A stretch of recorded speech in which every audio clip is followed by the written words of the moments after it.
إن الحمد لله نحمده ونستعينه ونؤمن به ونتوكل عليه ونعوذ بالله من شرور أنفسنا ومن سيئات أعمالنا من يهده الله فلا مضل له ومن يضلل فلا هادي له وأشهد أن لا إله إلا الله وحده لا شريك له وأشهد أن محمدا عبده ورسوله أرسله بالهدى ودين الحق ليظهره على الدين كله ولو كره المشركون اللهم صل على محمد وعلى آل محمد كما صليت على إبراهيم وعلى آل إبراهيم وبارك على محمد وعلى آل محمد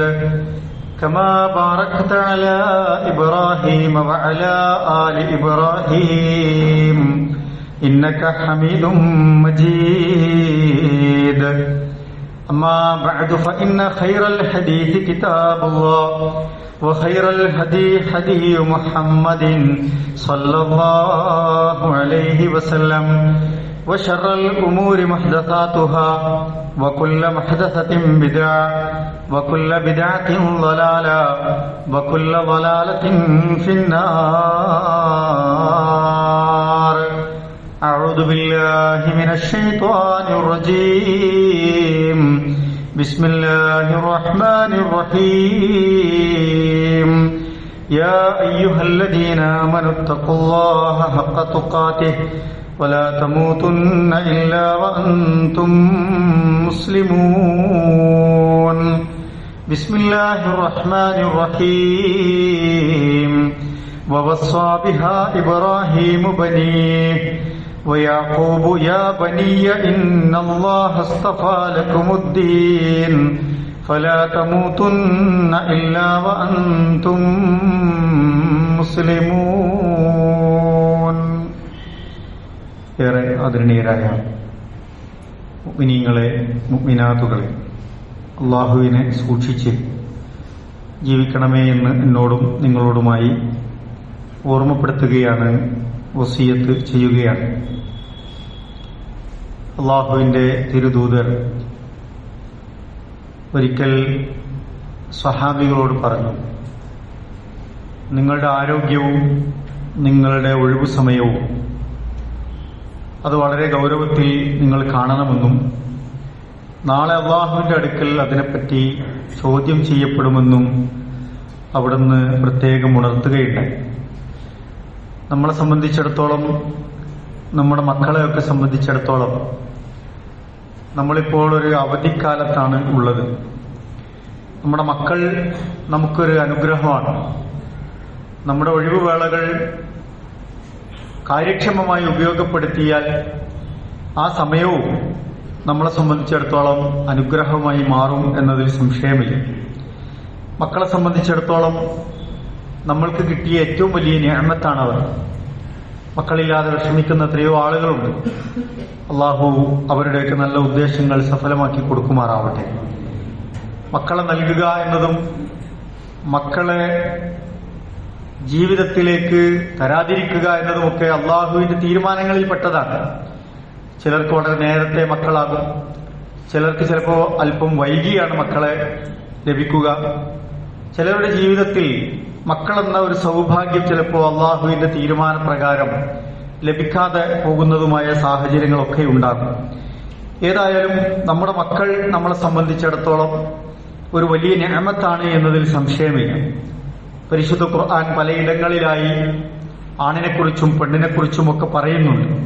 ലില്ലാഹി മുൽക്കുസ് സമാവാതി വൽ അർള്, ഈ ആകാശങ്ങളിലുള്ളതും ഭൂമിയിലുള്ളതിന്റെയും ഒക്കെ എല്ലാ അധികാരവും അള്ളാഹുവിനാണ്. യഖ്ലുഖു മാ യശാ, അള്ളാഹു ഉദ്ദേശിക്കുന്ന പ്രകാരം ഓരോന്നിനെയും സൃഷ്ടിക്കുന്നു എന്നാണ്, സംവിധാനിക്കുന്നു. യഹബു ലിമൻ യശാഉ ഇനാഥൻ, അള്ളാഹു ഉദ്ദേശിക്കുന്നവർക്ക് അള്ളാഹു പെൺമക്കളെ നൽകുന്നു. വയഹബു ലിമൻ യശാഉ ദുഖൂർ, അള്ളാഹു ഉദ്ദേശിക്കുന്ന ചിലർക്ക് ആൺമക്കളെ നൽകുന്നു. മറ്റു ചില ആയത്തുകളിൽ കാണാം അള്ളാഹു ആൺമക്കളെയും പെൺമക്കളെയും ഇടകലർത്തി നൽകുന്നു. ചില ആളുകൾക്ക് മക്കളെ നൽകാതിരിക്കുന്നു. ഇന്നഹു അലീമുൻ ഖദീർ, ഓരോരുത്തരുടെയും ജീവിത സാഹചര്യങ്ങളെപ്പറ്റി അതിസൂക്ഷ്മമായി അറിയുന്നവനാണ് റബ്ബ്. അതുകൊണ്ട് തന്നെ നമ്മുടെ പ്രാർത്ഥനകളും നമ്മുടെ പ്രവർത്തനങ്ങൾക്കും അനുസരിച്ച് നമ്മുടെ ജീവിതത്തിലേക്ക് ആവശ്യമായ കാര്യങ്ങളൊക്കെ ചെയ്യാൻ കഴിയുന്ന ഖദീറാണ് ആര്? അല്ലാഹു സുബ്ഹാനഹു വ തആല എന്ന് പരിശുദ്ധ ഖുർആൻ നമ്മളെ പഠിപ്പിക്കുന്നുണ്ട്. മക്കളെ സംബന്ധിച്ചിടത്തോളം, അത് ആണാവട്ടെ പെണ്ണാവട്ടെ, നമ്മളെ സംബന്ധിച്ചിടത്തോളം വലിയ സന്തോഷമാണ് അതിലുള്ളത്. പെൺമക്കളെ ഇഷ്ടപ്പെടാത്തവർ ജാഹിലിയത്തിലാണ് എന്നതാണ് ഇസ്ലാമിന്റെ കാഴ്ചപ്പാട്. പെൺമക്കളെ മാത്രം ഇഷ്ടപ്പെടാതിരിക്കുക, ആൺമക്കളെ മാത്രം ഇഷ്ടപ്പെടുക, അല്ലെങ്കിൽ തിരിച്ചുമാവുക, അവർക്കിടയിൽ പ്രത്യേകമായ കാറ്റഗറികൾ നിശ്ചയിക്കുക, അവർക്കിടയിൽ നീതി പാലിക്കാതിരിക്കുക എന്നതൊക്കെ രക്ഷിതാക്കളെ സംബന്ധിച്ചിടത്തോളം വളരെ ഗൗരവമുള്ള കാര്യമായിട്ടാണ് ഇസ്ലാം പഠിപ്പിക്കുന്നത്. നമ്മുടെ മക്കൾ നമുക്ക് അനുഗ്രഹമാണ്, കൺകുളിർമയാണ്, സൗഭാഗ്യമാണ്. നമ്മുടെ മക്കൾ ദീനിയായി വളരുകയും അതിനനുസരിച്ച് ജീവിക്കുകയും ചെയ്യുമ്പോഴാണ് നമ്മുടെ സന്തോഷം യഥാർത്ഥത്തിൽ ഇരട്ടിയാവുന്നത്. നമ്മുടെ മക്കൾ ഉണ്ടായി എന്നതല്ല പ്രധാനം, മക്കളെ ദീനീ മാർഗത്തിലായി വളർത്തി വലുതാക്കാൻ കഴിയുക എന്നത് വലിയ ഒരു സൗഭാഗ്യമാണ്. പ്രത്യേകിച്ചും വർത്തമാനകാലത്ത് നമുക്കതിന്റെ പ്രയാസങ്ങൾ അറിയാം. നമ്മൾക്ക് ഈ ദീനിയായ കാര്യങ്ങളിൽ കൂടി അവർക്ക് ചിട്ട കൊടുക്കുമ്പോൾ അവർ നമ്മളെ സംബന്ധിച്ചിടത്തോളം ഇഹലോകത്തും പരലോകത്തും നമുക്ക് നേട്ടം നൽകുന്നവരായി മാറുമെന്നതാണ്. റസൂലുള്ളാഹി സ്വല്ലല്ലാഹു അലൈഹി വസല്ലം ഒരിക്കൽ പറഞ്ഞു, ഇന്നല്ലാഹ ലയർഫഉ ദറജത ലിൽ അബ്ദി സ്വാലിഹി ഫിൽ ജന്നഹ. ഒരു മനുഷ്യൻ സ്വർഗത്തിലെത്തി. ആ സ്വർഗത്തിലെത്തിയപ്പോൾ അദ്ദേഹത്തിന് ഉയർന്ന കുറെ പദവികൾ അല്ലാഹു തആല കൊടുത്തു എന്നാണ്. ഫയഖൂൽ, അപ്പൊ അദ്ദേഹം ചോദിച്ചു, യാ റബ്ബി മിൻ ഐന ലീ ഹാദാ, എനിക്കിത് എങ്ങനെയാണ് ലഭിച്ചത് എന്ന്. അദ്ദേഹം ചെയ്ത അമലുകളുടെ പ്രവർത്തനങ്ങളുടെ ഒക്കെ എടുത്തു നോക്കുമ്പോൾ അദ്ദേഹത്തിന് അങ്ങനെ ഒരു ദർജ കിട്ടാൻ സാധ്യതയില്ല എന്നാണ് അദ്ദേഹത്തിന്റെ ഒരു കണക്കുകൂട്ടൽ. പക്ഷെ അദ്ദേഹത്തിന് ഉന്നതമായ കുറെ ദർജകൾ അല്ലാഹു കൊടുത്തു. അതിനെപ്പറ്റി ചോദിച്ചു, എനിക്ക് എങ്ങനെയാണ് ഇത് സാധ്യമായത് എന്ന്. അപ്പോൾ അല്ലാഹു തആല അവർക്ക് കൊടുക്കുന്ന മറുപടി എന്താണ്? ഫയഖൂൽ ബിഇസ്തിഗ്ഫാരി വലദിക ലക, നിന്റെ മകൻ, നിന്റെ മക്കൾ നിനക്ക് വേണ്ടി ഇസ്തിഗ്ഫാറിന് ചോദിച്ചിരിക്കുന്നു, ഇസ്തിഗ്ഫാറിന് വേണ്ടി പ്രാർത്ഥിച്ചിരിക്കുന്നു. എന്റെ വാപ്പക്ക്, എന്റെ ഉമ്മക്ക്, എന്റെ പ്രിയപ്പെട്ട രക്ഷിതാക്കൾക്ക് പടച്ചോനെ നീ പുറത്തു കൊടുക്കണേ എന്ന് നിരന്തരമായി ആത്മാർത്ഥമായി പ്രാർത്ഥിക്കുന്ന ആ മകന്റെ പ്രാർത്ഥന ഫലമാണ് നിങ്ങൾക്ക് ഈ ദർജ കിട്ടിയത് എന്ന് റസൂലുള്ളാഹി സ്വല്ലല്ലാഹു അലൈഹി വസല്ലം നമ്മളെ പഠിപ്പിക്കുന്നുണ്ട്. അപ്പൊ ഇത് ലഭിക്കണമെങ്കിൽ നമ്മൾ എന്താണ് ചെയ്യേണ്ടത്?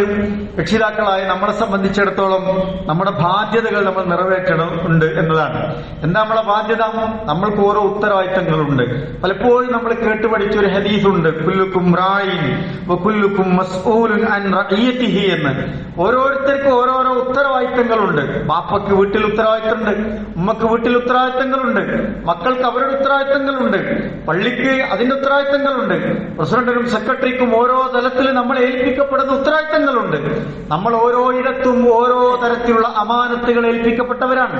ജോലിസ്ഥലത്ത് അവിടെ ഒരു അമാനത്തുണ്ട്, ഇടപെടുന്നിടത്ത് അവിടെ ഒരു അമാനത്തുണ്ട്, കാര്യങ്ങൾ കൈകാര്യം ചെയ്യുന്നിടത്തൊക്കെ നമുക്ക് ഓരോരോ നേതൃത്വവും നമ്മൾക്കുള്ള ഓരോ ഇടങ്ങളുമുണ്ട്. അവിടെയുള്ള കാര്യങ്ങൾ, കടമകൾ, കർത്തവ്യങ്ങൾ, ഉത്തരവാദിത്തങ്ങൾ നമ്മൾ നിർവഹിക്കേണ്ടതുണ്ട് എന്നാണ് ഖുർആൻ പഠിപ്പിക്കുന്നത്. അല്ലെങ്കിൽ റസൂലുള്ളാഹി സ്വല്ലല്ലാഹു അലൈഹി വസല്ലം ഗൗരവത്തിൽ അതിനെപ്പറ്റിയാണ് ഉണർത്തിയത്. അപ്പൊ രക്ഷിതാക്കൾ എന്ന നിലയ്ക്ക് നമ്മള് മക്കളാണ്, അവരങ്ങനെ വളർന്നോളും, അവരങ്ങനെ കയറൂരി വിട്ടാൽ മതി, അവരെങ്ങനെങ്കിലും മേഞ്ഞു നടന്നോളും എന്ന് വിചാരിക്കുന്നതല്ല. മുഅ്മിനായ രക്ഷിതാക്കളെ സംബന്ധിച്ചിടത്തോളം വളരെ ഗൗരവത്തിൽ മക്കളെ വളർത്തി വലുതാക്കുന്നതിന്റെ ഉത്തരവാദിത്തം അവർക്കുണ്ട് എന്നാണ് റസൂൽ സ്വല്ലല്ലാഹു അലൈഹി വസല്ലം പഠിപ്പിക്കുന്നത്. ഖുർആൻ പറഞ്ഞു, യാ അയ്യുഹല്ലദീന ആമനൂ ഖൂ അൻഫുസകും വഅഹ്ലീകും നാറാ. മുഅ്മിനീങ്ങളെ, നിങ്ങളെയും നിങ്ങളുടെ കുടുംബങ്ങളെയും, ആരെങ്കിലും ഒന്നോ രണ്ടോ ആൾക്കാരല്ല, കുടുംബങ്ങളെ ഒന്നടങ്കം നരകത്തിൽ നിന്ന് രക്ഷിക്കാൻ ആവശ്യമായ കാര്യങ്ങൾ നിങ്ങൾ നിർവഹിക്കണമെന്ന് ഖുർആൻ വളരെ ഗൗരവത്തിൽ നമ്മളെ ഓർമ്മിപ്പിക്കുന്നുണ്ട്. അപ്പോ ബാധ്യത നിറവേറ്റാതെ നമ്മൾ മരിച്ചുപോയാൽ ഈ മക്കൾ നാളെ നമുക്കെതിരെ തിരിയുമെന്നാണ് റസൂലുള്ളാഹി സ്വല്ലല്ലാഹു അലൈഹി വസല്ലം ഒരിക്കൽ പറഞ്ഞു, മാ മിൻ അബ്ദിൻ യസ്തർഈഹില്ലാഹു റഅയ്യ. ഒരടിമ, അള്ളാഹുവിന്റെ ഒരു അടിമ, ഒരു മനുഷ്യൻ, അയാൾക്ക് നിശ്ചയിച്ച റഅയ്യത്ത്, ഉത്തരവാദിത്വം നിർവഹിക്കാതെ മരിച്ചുപോയി. യമൂത്തു യൗമ യമൂത്ത്, ഒരു ദിവസം അയാൾ അതൊന്നും നിർവഹിക്കാതെ അങ്ങനെ മരിച്ചുപോയി. വഹുവ ഗാശുൻ ലിറഇയതിഹി. സുള്ള പറയാണ്, അവൻ അവന്റെ ഉത്തരവാദിത്തത്തിൽ വഞ്ചന കാണിച്ചിരിക്കുന്നു എന്നാണ്. അവൻ വഞ്ചന കാണിച്ചിരിക്കുന്നു എന്നാണ്. അത്ര ഗൗരവത്തിലാണ് അത് ഓർമ്മപ്പെടുത്തിയത്. എന്താണ് അദ്ദേഹത്തിന് ലഭിക്കൈനി? ഇല്ലാ ഹറമല്ലാഹു അലൈഹിൽ ജന്ന. അങ്ങനെ ഉത്തരവാദിത്തം പൂർത്തീകരിക്കാതെ പോയവർക്ക് അള്ളാഹു സ്വർഗം തടയുമെന്നാണ്. അപ്പൊ നമ്മൾ രക്ഷിതാക്കൾ പ്രത്യേകിച്ചും മക്കൾ പ്രത്യേകിച്ചും നമ്മളെ ഏൽപ്പിക്കുന്ന ഉത്തരവാദിത്തങ്ങളുണ്ട്. മക്കളെ സംബന്ധിച്ചിടത്തോളം അവരെ പഠിക്കാൻ വിടുന്നു, അവർ പഠനത്തിൽ ഉത്തരവാദിത്തം കാണിക്കേണ്ടതുണ്ട്. അവരെ മദ്രസയിൽ പറഞ്ഞയക്കുന്നു, അവിടെ ഉത്തരവാദിത്തം കാണിക്കേണ്ടതുണ്ട്. ഇങ്ങനെയൊക്കെയാണ് നീ വളരേണ്ടത് എന്ന് പറഞ്ഞ് പഠിപ്പിച്ചു വിടുന്നു, ആവശ്യമായ പണം തരുന്നു. ഇതിനനുസരിച്ച് മക്കളെ നമ്മൾ എന്ത് ചെയ്യേണ്ടതുണ്ട്? ദീനിയായ കാര്യങ്ങൾ ശ്രദ്ധിക്കേണ്ടതുണ്ട്. അത് മനസ്സിലാക്കുകയും പഠിക്കുകയും നല്ല ഒരു മുഅ്മിനായി വളരാൻ ആവശ്യമായ കാര്യങ്ങൾ നിർവഹിക്കുക എന്നത് മക്കളെ സംബന്ധിച്ചിടത്തോളം വളരെ ഉത്തരവാദിത്തപ്പെട്ട കാര്യങ്ങളാണ്. ആ കാര്യങ്ങൾ നമ്മൾ ശ്രദ്ധിക്കണമെന്നാണ്. അപ്പൊ ഇതിന് നമ്മൾ എന്താണ് ചെയ്യേണ്ടത്? ഈ കാര്യങ്ങൾ ഇങ്ങനെ ആയി വരാൻ എന്തൊക്കെയാണ് നമ്മൾ ഉത്തരവാദിത്തം? ഒന്ന്, നമ്മൾ ഉപദേശ നിർദ്ദേശങ്ങൾ നൽകുക എന്നുള്ളതാണ്. രക്ഷിതാക്കളെ സംബന്ധിച്ചിടത്തോളം അവർ മക്കൾക്ക് വേണ്ട വസീയത്തുകൾ, ഉപദേശങ്ങൾ, നിർദ്ദേശങ്ങൾ അവർക്ക് കൊടുക്കണം. എന്താണ് അതിന്റെ മാതൃക? അതിന്റെ ബേസ് എന്താണ്? അടിസ്ഥാനപരമായി അവർക്ക് എന്താണ് ജീവിതത്തിൽ കിട്ടേണ്ടത്? എന്ത് കിട്ടാതെ പോയാലാണ് അവരുടെ ജീവിതം ദുനിയാവും ആഖിറവും ഇല്ലാതായി പോവുക? ഇസ്ലാം അത് പഠിപ്പിച്ചു അല്ലേ? പരിശുദ്ധ ഖുർആൻ പറയുന്നുണ്ട്, വവസ്വാ ബിഹാ ഇബ്രാഹീമു ബനീഹി വയാഖൂബ്. യാക്കൂബ് നബി അലൈഹി സ്വലാത്തു വസ്സലാമും ഇബ്രാഹിം നബി അലൈഹി സ്വലാത്തു വസ്സലാമും ഒക്കെ അവരുടെ മക്കൾക്ക് നൽകുന്ന ഉപദേശങ്ങളുണ്ട്. ആ ഉപദേശങ്ങൾ എന്താണ്? യാ ബനിയ ഇന്നല്ലാഹ അസ്തഫാ ലക്കുമുദ്ദീൻ ഫലാ തമൂതുന്ന ഇല്ലാ വഅൻതും മുസ്ലിമൂൻ. മക്കളെ, നിങ്ങളെയൊക്കെ അല്ലാഹു തആല ഈ ദീനിന്റെ തണലിലേക്ക് അല്ലാഹു തെരഞ്ഞെടുത്തതാണ്. നമുക്ക് അള്ളാന്റെ വലിയ തൗഫീഖാണ്. ഈ ഹിദായത്ത് നമുക്ക് കിട്ടി. നമ്മൾ മുവഹിദുകളായി. അള്ളാന്റെ അപാരമായ തൗഫീഖാണ്. നമ്മുടെ നാട്ടിൽ ജീവിക്കുന്ന എത്രയോ ആളുകൾക്ക് ദീൻ എന്താണെന്നറിയില്ല, യഥാർത്ഥ ഇസ്ലാം എന്താണെന്നറിയില്ല, ലാ ഇലാഹ ഇല്ലല്ലാഹ് എന്ന കലിമത്ത് തൗഹീദ് എന്താണെന്നറിയില്ല. ജീവിതത്തിന്റെ യഥാർത്ഥ അർത്ഥവും പൊരുളും ഒന്നും മനസ്സിലാക്കാൻ കഴിയാതെ അങ്ങനെ താന്തോന്നിയായി ജീവിച്ചു പോകുന്ന മനുഷ്യരുണ്ട്. അതിൽ നിന്നും അള്ളാഹു നമ്മളെ നമ്മളെ തെരഞ്ഞെടുത്തിരിക്കുന്നു. ഇബ്രാഹിം നബി അലൈഹി സ്വലാത്തു വസ്സലാം ആ കുടുംബത്തോട് പറയാണ്, അള്ളാഹ് നമുക്ക് ദീനിന്റെ തണല് നൽകിയിരിക്കുന്നു, നിങ്ങളെ ദീനിന്റെ മാർഗത്തിൽ മുന്നേറാൻ തെരഞ്ഞെടുത്തിരിക്കുന്നു. എന്നിട്ടോ ഫലാ തമൂതുന്ന ഇല്ലാ വഅൻതും മുസ്ലിമൂൻ. എന്നിട്ടും നിങ്ങൾ എന്ത് ചെയ്യരുത്? മുസ്ലിമായല്ലാതെ നിങ്ങൾ മരിക്കരുത് എന്ന് പറഞ്ഞാൽ അള്ളാഹുവിന് യഥാർത്ഥത്തിൽ വിനയപ്പെട്ടവരായി അള്ളാഹുവിന്റെ ഇഷ്ടം നേടിയല്ലാതെ നിങ്ങൾ ഈ ദുനിയാവ് വിട്ട് പോകരുത് എന്നാണ് അവിടുന്ന് ഓർമ്മിപ്പിക്കുന്നത്. നമ്മളെ സംബന്ധിച്ചിടത്തോളം അത് വളരെ പ്രധാനമാണ്. മുഅ്മിനായല്ലാതെ മുസ്ലിമായല്ലാതെ മരിക്കുന്ന ഒരു സാഹചര്യം നമ്മളൊന്ന് ആലോചിച്ചു നോക്കൂ പ്രിയപ്പെട്ടവര്. നമ്മുടെ മക്കൾ ആ വഴികളിലല്ലാതെ മരണപ്പെട്ടു പോകും. നമ്മളൊന്ന് ആലോചിച്ചു നോക്കൂ പ്രിയപ്പെട്ടവര്. അതുകൊണ്ട് നമ്മൾ അവർക്ക് ആവശ്യമായ ഉപദേശ നിർദ്ദേശങ്ങൾ കൊടുക്കുക. ലുഖ്മാൻ അലൈഹി സ്വലാത്തു വസ്സലാം തന്റെ മകനെ വിളിച്ചു പറഞ്ഞു, ഇത് ഖാല ലുഖ്മാനു ലി ഇബ്നിഹി വഹുവ യഇലുഹു യാ ബുനയ്യ ലാ തുശ്രിക് ബില്ലാഹ് ഇന്നശ്ശിർക ലദുൽമുൻ അദീം. ലുഖ്മാൻ അലൈഹി സ്വലാത്തു വസ്സലാം മകനെ ഉപദേശിക്കാൻ, യാ ബുനയ്യ ലാ തുശ്രിക് ബില്ലാഹ്, നീ ശിർക്ക് ചെയ്യല്ലോ എന്നാണ്. ശിർക്ക് പറയുമ്പോൾ ആൾക്കാർ ചോദിക്കും, എന്തിനാണ് തമ്മിത്തെറ്റണ കാര്യങ്ങൾ പറയുന്നത്? തമ്മിത്തെറ്റണ കാര്യമല്ല, നരകത്തിൽ നിന്ന് രക്ഷപ്പെടുന്ന കാര്യമാണ്. എല്ലാ പ്രവാചകന്മാരും ഉപദേശിച്ച കാര്യമാണ്. നമ്മുടെ മക്കൾക്ക് അടിസ്ഥാനപരമായി ലാ ഇലാഹ ഇല്ലല്ലാഹയുടെ വെളിച്ചം പകർന്നു കൊടുക്കേണ്ട ഉത്തരവാദിത്വം നമുക്കുണ്ട്.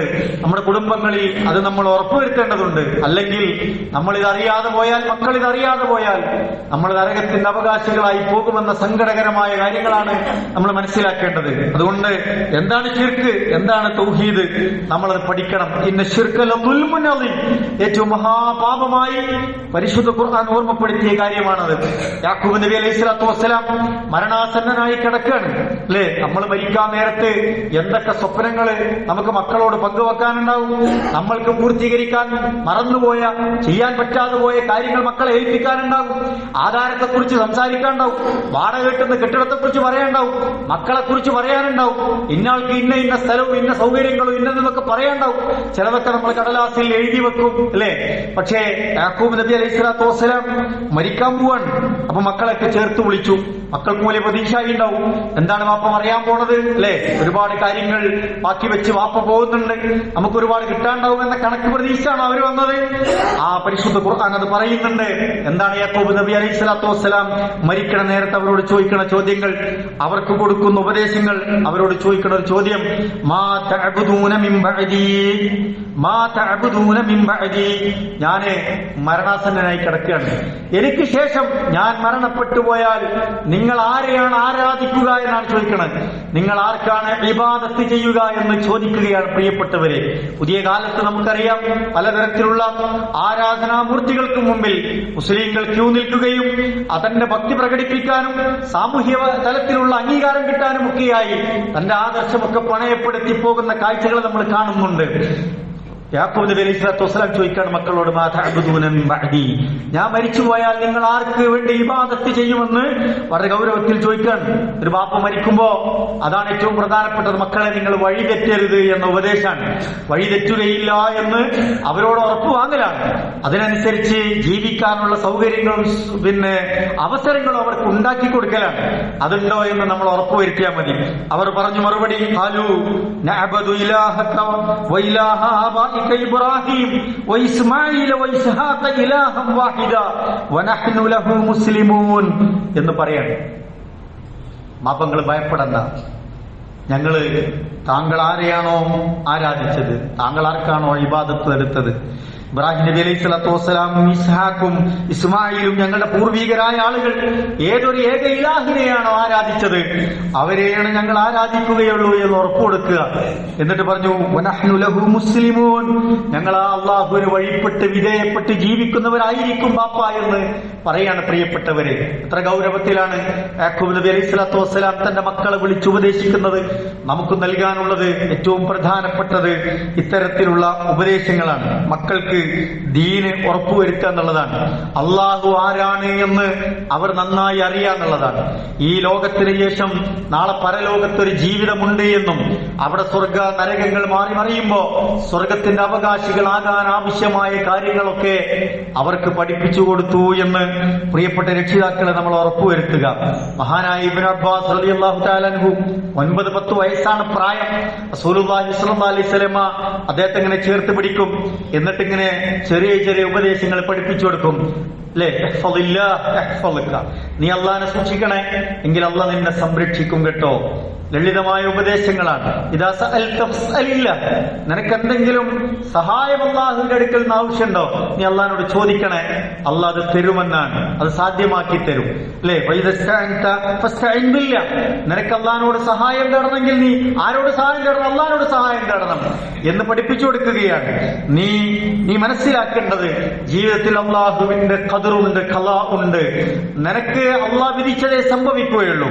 ആരൊരാളും നിനക്ക് ഉപദ്രവം വരുത്തണമെന്ന് കരുതിയാൽ ആ ഉപദ്രവം നിന്നെ ബാധിച്ചോളണമെന്നില്ല. അള്ളാന്റെ ഖലാ ഉണ്ടോ എങ്കിലേ സംഭവിക്കുകയുള്ളൂ. ഒരു ഉപകാരം നിനക്ക് ചെയ്യണമെന്നുണ്ട്, അള്ളാഹ് വിധിച്ചിട്ടുണ്ടെങ്കിലേ അത് ചെയ്യാൻ കഴിയുകയുള്ളൂ എന്ന് പറഞ്ഞ് അദ്ദേഹത്തെ, ആ കുഞ്ഞുമകനെ ഉപദേശിച്ച് ചേർത്ത് പിടിച്ച് ഒരു ദീനിന്റെ പരിസരം ഒരുക്കി കൊടുത്ത് അതിനാവശ്യമായ ഉപദേശ നിർദ്ദേശങ്ങൾ കൊടുക്കുകയാണ് നമ്മുടെ നേതാവ് റസൂലുള്ളാഹി സ്വല്ലല്ലാഹു അലൈഹി വസല്ലമ. അദ്ദേഹം ഭാവിയിൽ ആരായി? മുഫസ്സിറുകളുടെ അമീറായി മാറി. മുഫസ്സിറുകളുടെ അമീറായി മാറുകയാണ് അബ്ദുല്ലാഹി ഇബ്നു അബ്ബാസ് റളിയല്ലാഹു തആല അൻഹു. നോക്കൂ, നമ്മൾ അത് മനസ്സിലാക്കേണ്ടതുണ്ട്. അപ്പൊ ഒന്നാമതായി രക്ഷിതാക്കൾ ആവശ്യത്തിനുള്ള കാര്യങ്ങൾ അവർക്ക് ഉപദേശിക്കുകയും നിർദ്ദേശിക്കുകയും അതിനവസരങ്ങൾ ഒരുക്കി കൊടുക്കുകയും അവരെ ചേർത്ത് നിർത്തി മുന്നോട്ട് പോകാനുള്ള കാര്യങ്ങൾ അത് തയ്യാറാക്കുകയും ചെയ്യുക എന്നതാണ്. രണ്ടാമത്തെ ഒരു കാര്യം, നമ്മളെ സംബന്ധിച്ചിടത്തോളം രക്ഷിതാക്കൾ ശ്രദ്ധിക്കേണ്ടത് നമ്മൾ അവർക്ക് മാതൃകയാവുക എന്നതാണ്. നമ്മൾ അവർക്ക് മാതൃകയാണോ? അവൻ നമ്മളെ കണ്ടാണോ പഠിക്കണത്? നമ്മളെ കണ്ട് പഠിച്ചാൽ അവൻ സ്വർഗാവകാശിയാകോ? നമ്മുടെ ഇബാദത്തുകൾ കണ്ടാണോ പഠിക്കണത്? വീട്ടിലെ സാഹചര്യങ്ങളിൽ നമ്മുടെ പെരുമാറ്റം കണ്ടാണോ പഠിക്കണത്? അതനുസരിച്ച് ജീവിച്ചാൽ അവൻ സ്വർഗാവകാശിയാകോ എന്ന് പ്രിയപ്പെട്ടവരെ നമ്മളാണ് ആലോചിക്കേണ്ടത്. നമ്മൾക്ക് ആരാണ് മാതൃക? ലഖദ് കാന ലക്കും ഫീ റസൂലില്ലാഹി ഉസ്വത്തുൻ ഹസന. നമുക്ക് ഹബീബായ റസൂലുള്ളാഹി സ്വല്ലല്ലാഹു അലൈഹി വസല്ലമയിൽ മാതൃകയുണ്ട്. ആ മാതൃക നമ്മൾ പിൻപറ്റിയാൽ നമ്മുടെ മക്കൾക്ക് അത് വലിയ മാതൃകയായിരിക്കും. നമ്മുടെ മക്കളുടെ റോൾ മോഡൽ ആരാണ്? അവരുടെ തുണി കുപ്പായി നോക്കിയാൽ മതി, ആരാണ് അവർ റോൾ മോഡൽ? അവരുടെ വർത്താനം ശ്രദ്ധിച്ചാൽ മതി, ആരാണ് അവർ റോൾ മോഡൽ? അവര് ഭക്ഷണം കഴിക്കുമ്പോൾ ശ്രദ്ധിച്ചാൽ മതി, ആരാണ് അവർ റോൾ മോഡൽ? അവരെന്തൊക്കെയാണ് ആഗ്രഹിക്കുന്നത്, അവരുടെ ആഗ്രഹങ്ങൾ, സ്വപ്നങ്ങൾ, കാഴ്ചപ്പാടുകൾ പരിശോധിച്ചാൽ മതി. അവർ ഏത് വഴിക്കാ പോണത് എന്ന്, ആരെയാണ് അവർ ഫോളോ ചെയ്യുന്നത്. മക്കളെ, നമ്മൾ ആരെയാണ് ഫോളോ ചെയ്യേണ്ടത്? ഹബീബായ റസൂലുള്ളാഹി സ്വല്ലല്ലാഹു അലൈഹി വസല്ലമയെ റോൾ മോഡലായി സ്വീകരിച്ചാലാണ് നമുക്ക് ദുനിയാവും ആഖിറവും നന്നാക്കാൻ കഴിയുള്ളൂ, രക്ഷപ്പെടാൻ കഴിയുള്ളൂ. ബാക്കിയുള്ളതൊക്കെ ദുനിയാവിന്റെ കണ്ണഞ്ചിപ്പിക്കുന്ന കാഴ്ചകളും വർത്തമാനങ്ങളും മാത്രമാണ് എന്ന് പ്രിയപ്പെട്ട മക്കളെ നമ്മൾ അറിയണം. ഇവിടെ കുറെ ചെറുപ്പക്കാരുണ്ട്, കുറെ കുട്ടികളുണ്ട്, നമ്മൾ അറിയണത്. അതുകൊണ്ട് നമ്മൾ ആരെയാണ് റോൾ മോഡലാക്കുന്നത് നമ്മൾ ആലോചിക്കണം. റസൂലുമാരെ, സ്വഹാബികളെ, ഇമാമുമാരെ, പണ്ഡിതന്മാരെ നമ്മൾ ആരെയാണ് റോൾ മോഡലാക്കുന്നത് നമ്മൾ ആലോചിച്ച് നോക്കുക. മക്കളെ സംബന്ധിച്ചിടത്തോളം വീട് ഒരു പ്രധാനപ്പെട്ട ഇടമാണ്. നമ്മുടെ പാരന്റ്സ്, രക്ഷിതാക്കൾ അവർക്ക് റോൾ മോഡലാണ് എന്ന് ഉറപ്പുവരുത്തുക. മൂന്നാമത് നമ്മൾ ചെയ്യേണ്ടത് അവർക്ക് വേണ്ടി നന്നായി പ്രാർത്ഥിക്കുക എന്നുള്ളതാണ്. രക്ഷിതാക്കൾ എന്ന നിലയ്ക്ക് അവർ പ്രാർത്ഥിക്കണം, മക്കളെന്ന നിലയ്ക്ക് രക്ഷിതാക്കൾക്കും അവർക്കും വേണ്ടി അവരും പ്രാർത്ഥിക്കണം. റസൂലുള്ളാഹി സ്വല്ലല്ലാഹു അലൈഹി വസല്ലമ തട്ടിക്കളയാത്ത അല്ലാഹുവിന്റെ ഉത്തരം കിട്ടുന്ന 3 സന്ദർഭങ്ങളെ പറഞ്ഞു. സലാസു ദഅവാത്തിൻ യുസ്തജാബു ലഹുന്ന, 3 പ്രാർത്ഥനകൾക്ക് അല്ലാഹു ഉത്തരം നൽകുമെന്നാണ്. ലാ ശക്ക ഫീഹിന്ന, അതിലൊരു സംശയവും വേണ്ടതില്ല. ഒന്ന് ദഅവത്തുൽ മദ്ലൂമാണ്, മർദ്ദിക്കപ്പെട്ടവന്റെ പ്രാർത്ഥന.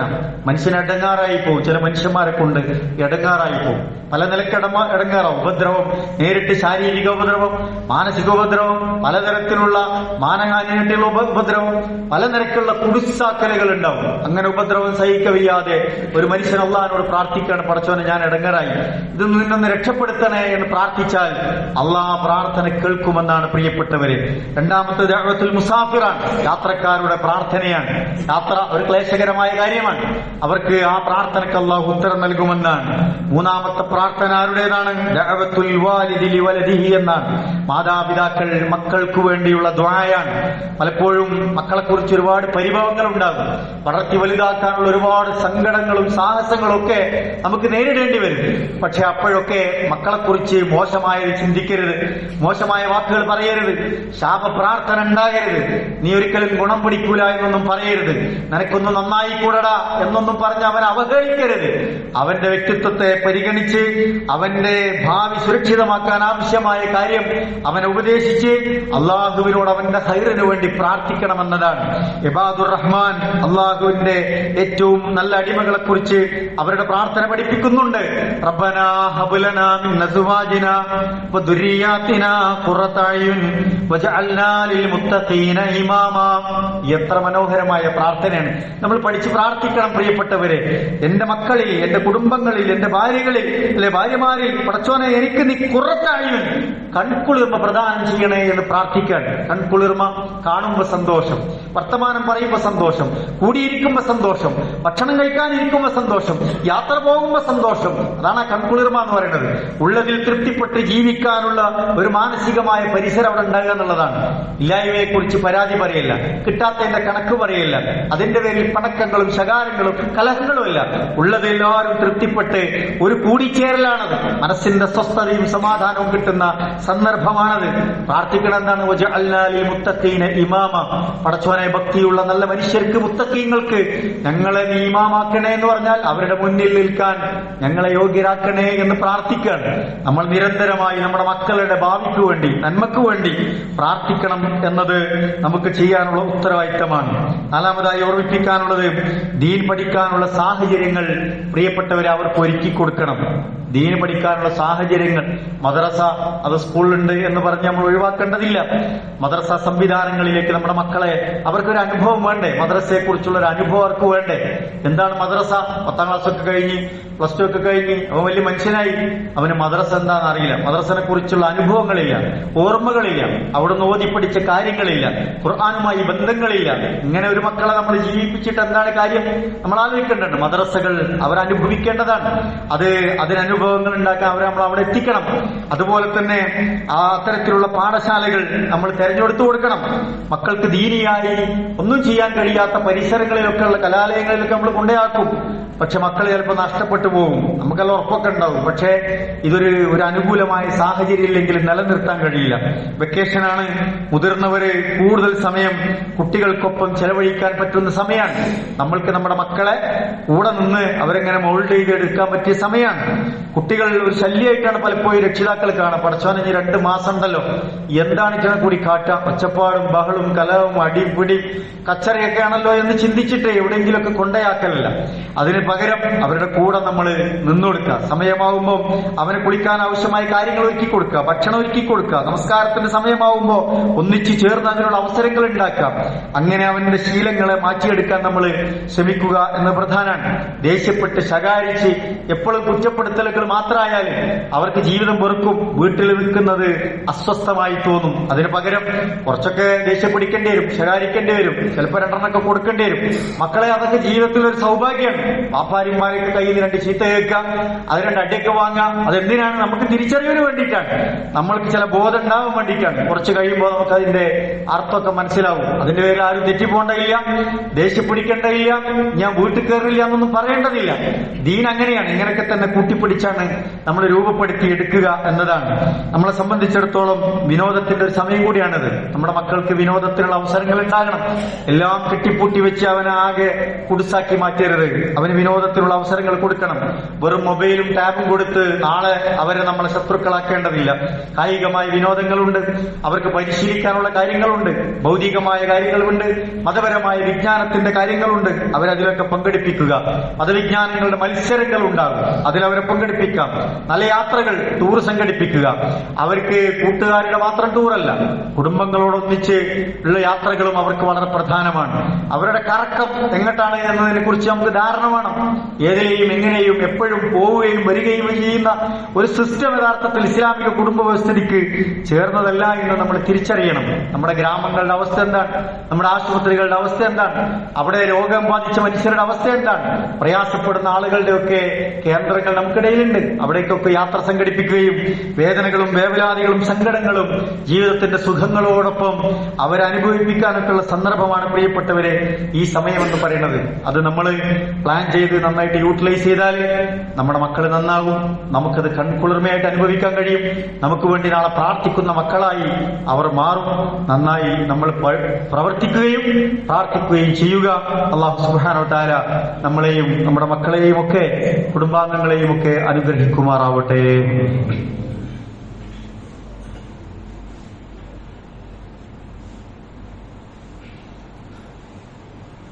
അൽഹംദുലില്ലാഹ് സ്വലാത്തു വസ്സലാമു അലാ റസൂലില്ലാഹി വഅലാ ആലിഹി വസഹ്ബിഹി അജ്മഈൻ. അമ്മാ ബഅദ്. പ്രിയപ്പെട്ട മുഅ്മിനീങ്ങളെ, അല്ലാഹുവിനെ സൂക്ഷിച്ച് ജീവിക്കണമേ എന്ന് ഒരിക്കൽ കൂടി ഓർമ്മപ്പെടുത്തുകയാണ്. അവധിക്കാലത്ത് രക്ഷിതാക്കളെന്ന നിലക്ക്, മക്കളെന്ന നിലക്കൊക്കെയുള്ള നമ്മുടെ ഉത്തരവാദിത്വവും ബാധ്യതയും നമ്മൾ നിർവഹിക്കുക എന്നതാണ്. അതിന് അവർക്ക് ആവശ്യമായ ഉപദേശങ്ങൾ, അതുപോലെ തന്നെ അവർക്ക് നമ്മൾ മോഡലാവുക, അവർക്ക് വേണ്ടി ദുആ ചെയ്യുക, അവർക്കിതൊക്കെ പരിശീലിക്കാനുള്ള സംവിധാനങ്ങളിലേക്ക് നമ്മുടെ മക്കളെ എത്തിക്കുക എന്നതാണ്. നമ്മുടെ സംഘടനകളൊക്കെ, വിവിധ സംഘടനകളൊക്കെ സംഘടിപ്പിക്കുന്ന വെക്കേഷൻ മോറൽ സ്കൂളുകൾ ഉണ്ടാവും, റിലീജിയസ് ക്യാമ്പുകൾ ഉണ്ടാവും, റെസിഡൻഷ്യൽ ക്യാമ്പുകളൊക്കെ ഉണ്ടാവും. നമ്മുടെ മക്കളെ ഒരുപാട് മാറ്റം വരുത്താൻ ഇത്തരം ക്യാമ്പുകൾക്കൊക്കെ സാധിച്ചിട്ടുണ്ട്. അത്തരം ക്യാമ്പുകളിലേക്കൊക്കെ മക്കളെയൊക്കെ പറഞ്ഞയക്കുന്നത് നല്ലതാണ്. മറ്റൊന്ന്, പ്രിയപ്പെട്ടവർ നേരത്തെ സൂചിപ്പിച്ച പോലെ ഈ ദഅവത്തുൽ മദ്ലൂം, മർദ്ദിക്കപ്പെട്ടവന്റെ ദുആ എന്നത് നമ്മൾ ജീവിതത്തിൽ ശ്രദ്ധിക്കേണ്ട ഒരു കാര്യമാണ്. റസൂലുള്ളാഹി സ്വല്ലല്ലാഹി അലൈഹി വസല്ലമ ഹജ്ജത്തുൽ വിദാ കഴിഞ്ഞ് മരണപ്പെടുന്നതിന് മുമ്പ് ഗൗരവത്തിൽ ഓർമ്മപ്പെടുത്തിയ 2 കാര്യങ്ങൾ. ഒന്ന് മനുഷ്യന്റെ അഭിമാനത്തെക്കുറിച്ചാണ്, മറ്റൊന്നൊരു മനുഷ്യന്റെ പണത്തെക്കുറിച്ചാണ്.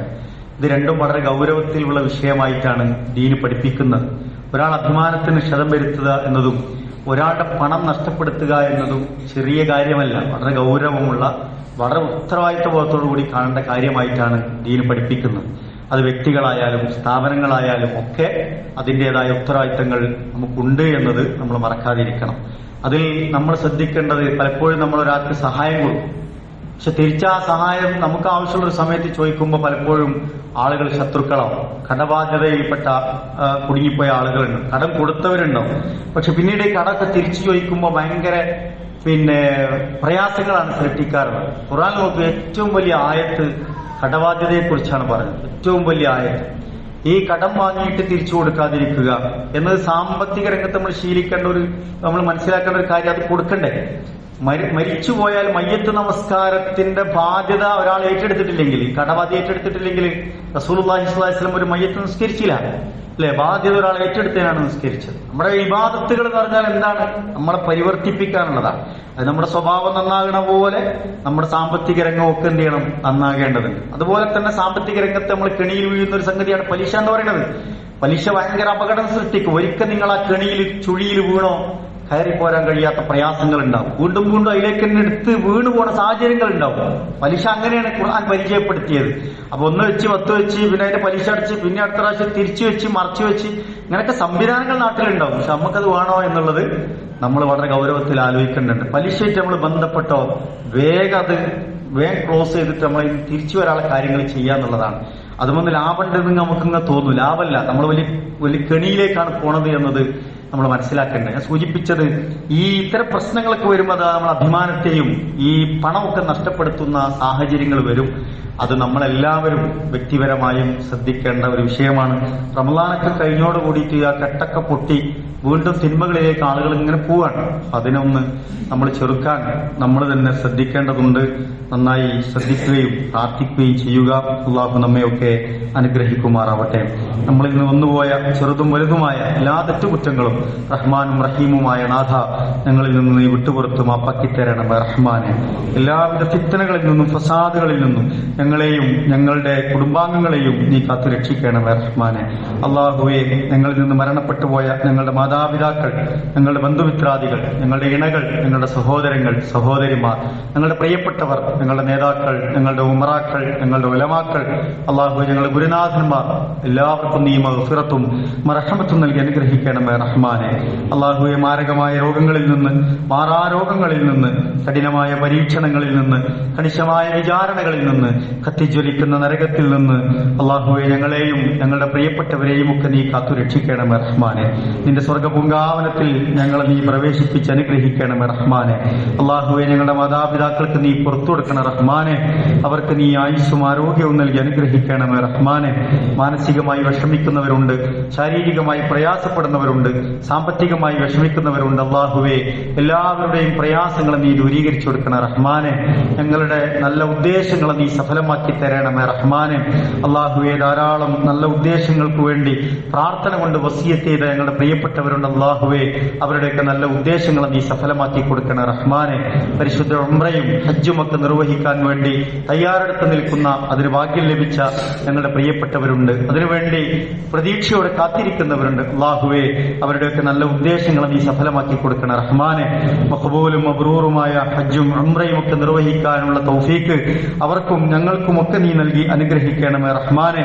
ഞങ്ങളുടെ പഠനത്തിലും ഞങ്ങളുടെ പരീക്ഷകളിലും ഞങ്ങളുടെ ജോലികളിലും ഞങ്ങളുടെ കച്ചവടത്തിലും ഞങ്ങളുടെ കുടുംബജീവിതത്തിലും ധാരാളം ഖൈറും ബർക്കത്തും നൽകി നീ അനുഗ്രഹിക്കണമേ റഹ്മാനെ. അള്ളാഹുവെ, ലോകത്തിന്റെ വ്യത്യസ്ത ഭാഗങ്ങളിൽ പ്രയാസപ്പെടുന്ന, സങ്കടപ്പെടുന്ന, വിഷമിക്കുന്ന, പോരടിച്ചുകൊണ്ടിരിക്കുന്ന ഞങ്ങളുടെ പ്രിയപ്പെട്ടവരുണ്ട്. അള്ളാഹുവെ, എല്ലാവിധ റഹ്മത്തും ബർക്കത്തും നൽകി നീ അനുഗ്രഹിക്കണമേ റഹ്മാനെ. അല്ലാഹുമ്മ ഗ്ഫിർ ലിൽ മുഅ്മിനീന വൽ മുഅ്മിനാത്ത് വൽ മുസ്ലിമീന വൽ മുസ്ലിമാത്ത് വൽ അഹ്യാഇ മിൻഹും വൽ അംവാത്ത് ഇന്നക മുജീബുദ് ദഅവാതി യാ ഖാദിയൽ ഹാജാത്ത്. اللهم اجرنا من النار، اللهم اجرنا من النار، اللهم اجرنا واجر والدينا من النار، اللهم ادخلنا الجنة مع الابرار، اللهم اغفر لنا يا غافر المذنبين، اللهم ارحم لنا يا ارحم الراحمين، اللهم ارزق لنا يا خير الرازقين. ربنا تقبل منا انك انت السميع العليم وتب علينا انك انت التواب الرحيم. ربنا آتنا في الدنيا حسنة وفي الآخرة حسنة وقنا عذاب النار.